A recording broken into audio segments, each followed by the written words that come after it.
Christmas time is a time when you have your immediate family with you, but you don't have your extended family with you. And so what I always tried to do was find people who don't have family. They're like me and they have nowhere to go, and we make our own family just for the day even.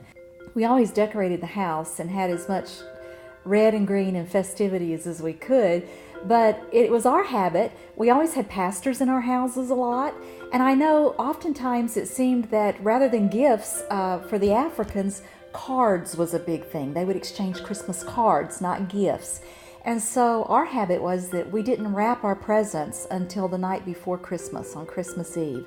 And then we would wrap them and we would put them under the tree just for that one night. We didn't keep them under the tree the whole season. I would put other Christmas stuffed animals or Christmas books or things like that under the tree instead of the Christmas presents. It was a habit of ours throughout the year to try to find some Christmas ornament for each of our kids that represented that year, something they had done or someplace we had gone, something like that. And I remember our first year in Dar es Salaam, Tanzania, we moved to Dar in December. And I was trying to get the house decorated. I didn't have an ornament, and I thought, what am I going to do? And I was at the market one day, and there was a table of seashells for sale. And I looked down, and they had some long seashells that were like this, that were kind of spiral and skinny. And I took those for my ornaments and drilled little holes in them and put ribbons on them, and those were the ornaments for the tree for that year. My kids loved those. Those are some of their favorite ornaments.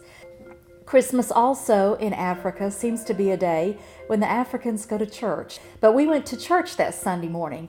Downtown Dar es Salaam, no parking, and it was hot. But we went in, sat on the front row, of course, and they had a Christmas production going on. They were going to reenact the Christmas story. So they're reenacting Joseph and Mary and the shepherds. Everything is going on. And all of a sudden, the angel Gabriel is going to come in. And so from the back door, this African lady who is just swathed in white fabric and clothes, and she is encircled head to toe with strings of lights, white lights. And the electricity wasn't on, so the lights were not working, which I thought was a blessing because I thought that could be extremely hot or dangerous or both for everyone involved. But the angel Gabriel appeared, and she began to walk down the aisle. And as we turned to look at her coming down the aisle from the back row of the church, all of a sudden this ginormous 2x4 shot up in the air. And there were these, now remember this was 20 years ago, there were these white, hard plastic baby dolls, like really cheap baby dolls, and they were nailed to the 2x4. They were the great host of witnesses. And that was one of our best memories. It was our first Christmas in Kenya, but we didn't actually stay at our house for Christmas. We traveled with friends way up country to the northern part of Kenya, and our friends lived and worked out in a very, very remote area of Kenya. And they lived very simply and very basically. And so we took our smoker on top of our Land Cruiser, and we took the turkey, and we smoked our turkey out there, and we baked everything in a solar oven. But where they lived, they did not have electricity, and they lived in a very, very tiny place. And so in their living room, they just had lawn chairs. And at nights, we would take our lawn chairs out into the yard and just sit out there under the stars, and we would talk and sing Christmas carols and do whatever. And our son had brought some bottle rockets with him.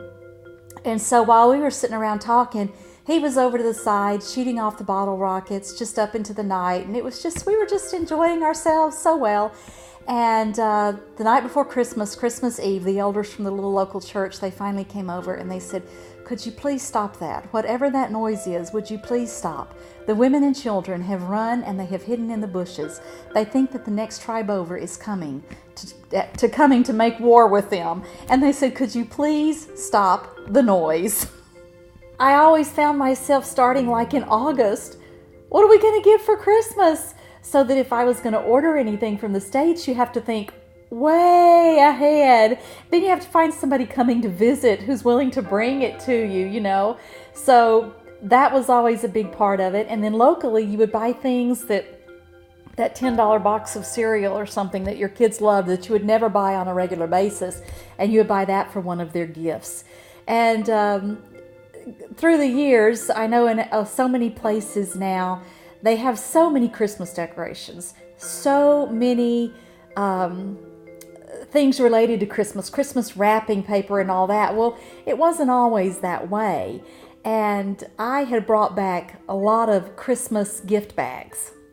And I used them, you know, and of course you're not going to throw them away. And so I reused them and I reused them. And finally one year my son said, you know, I just don't think I'm going to accept any more gifts if they come in those Christmas bags again.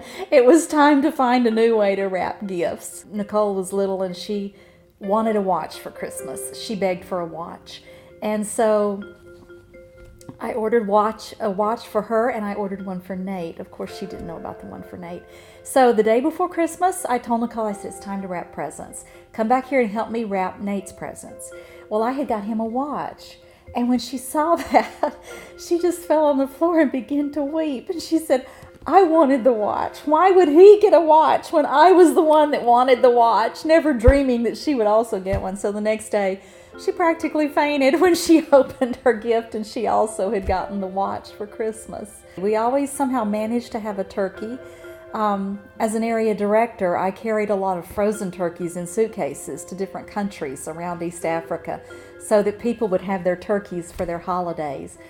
Turkey and dressing, and I always had cranberry sauce, and I always took my pumpkins and steamed them and used them for my sweet potato casserole, and did that.